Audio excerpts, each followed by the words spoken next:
요즘 소셜미디어에서 미국 여행을 갔다 오면 꼭 사야 하는 물건으로 뜨고 있는 트조백을 들어보셨나요? 트조백은 트레이더 조라는 미국 식료품 체인에서 판매하는 자체 제작 상품입니다. 미국과 한국 모두에서 엄청난 인기를 자랑하는 트레이더 조 미니 에코백의 판매가는 2.99달러로 한화 4,162원에 해당하지만 미국의 전자상거래 플랫폼인 이베이에선 무려 500달러, 약 70만 원에 판매되고 있습니다. 또한 한국에서는 리셀가 10만 원으로 약 24배의 가격에 팔리고 있는 것을 볼 수 있습니다. 그렇다면 명품백도 아닌 캔버스 재질의 트조백이 이렇게까지 인기 있는 이유는 무엇일까요? 물론 소셜미디어 트렌드 영향이 있었습니다. 각종 플랫폼의 인플루언서들이 트조백과 관련된 포스팅을 하면서 한동안 트조백을 구매하는 것은 일종의 SNS 사용자들의 트렌드가 되어버렸습니다. 이와 더불어 한정판이라는 희소성으로 인해 소비자들은 지금 아니면 못 산다라는 조바심을 느끼게 되었고, 소셜미디어 사용에서 비롯된 모방 소비와 최신 트렌드에서 소외되는 것에 대한 두려움이 더해져 열풍은 더욱 뜨거워졌습니다. 그러나 무엇보다도 계속 재활용하여 사용할 수 있는 이 장바구니의 인기 배경엔 환경 보호에 대한 관심이 있었습니다. 최근 미국 캘리포니아에선 환경 보호에 관심을 갖고 이를 실천하고 있는 이들이 증가하고 있습니다. 캘리포니아가 유난히 환경 보호에 대한 인식이 높은 이유는 지난 몇 년간 경험한 심각한 기후 변화 때문입니다. 2012년부터 시작된 긴 가뭄과 현재도 발생하고 있는 산불은 캘리포니아 사람들에게 큰 충격을 주었습니다. 이러한 가뭄과 산불은 기후변화와 밀접한 연관이 있습니다. 기후변화로 인한 기온 상승으로 캘리포니아의 토양과 식물이 건조해지고 강수 패턴이 변화했기 때문이죠. 캘리포니아 공공정책연구소의 연구에 따르면 캘리포니아 성인 약 80%는 기후변화가 그들에게 최고의 관심사 또는 중요한 관심사 중 하나라고 답변했습니다. 하지만 이와는 상반되게 미국 전체의 플라스틱 사용량은 나날이 증가하는 것을 확인할 수 있었는데요. 2016년 기준 미국은 매년 340억 킬로그램의 플라스틱 폐기물을 생산하며 플라스틱 폐기물을 가장 많이 배출하는 상위 10개국 중 1위를 차지하였습니다.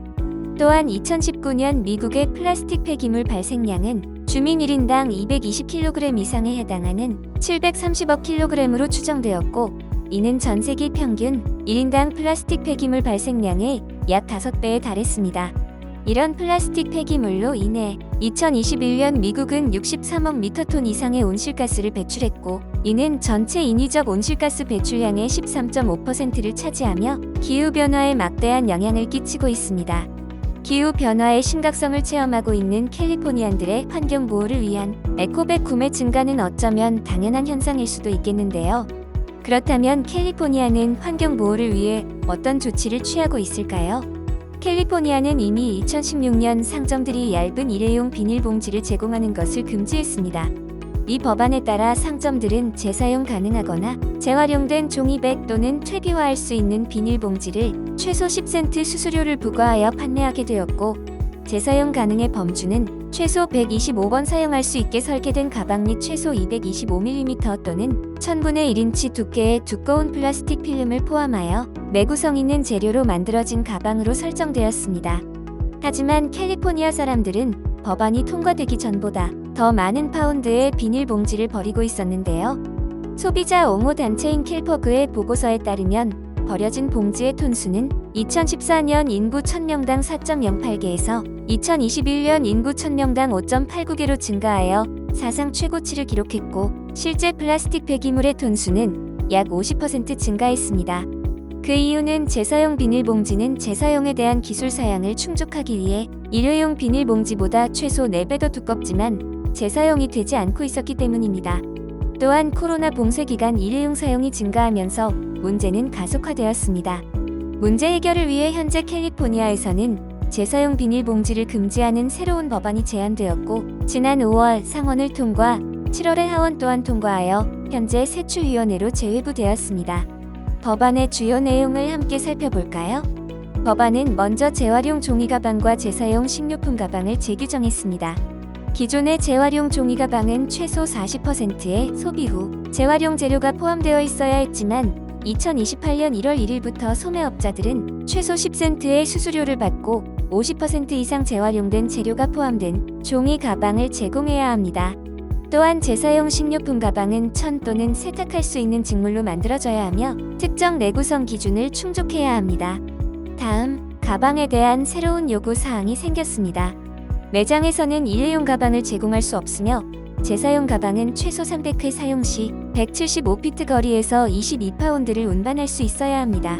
그리고 앞선 취지에 맞게 플라스틱으로 제작해서는 안 됩니다. 또한 제조업체 정보, 재료 함량 및 재활용 가능성, 독성에 대한 구체적인 표시 및 설명을 포함해야 합니다. 이는 재료 함량과 내구성에 대해 더 높은 기준을 설정하여 재사용 및 재활용할 수 있는 가방의 사용을 장려하기 위함입니다. 이렇게 캘리포니아는 2026년까지 재사용 비닐봉지의 사용을 없애는 것을 목표하고 있습니다. 캘리포니아의 새로운 법안들이 환경보호에 얼마나 큰 변화를 불러올지 기대가 되는데요. 코트라 로스앤젤레스 무역관에서 전해드리는 오늘의 소식은 여기까지입니다. 감사합니다.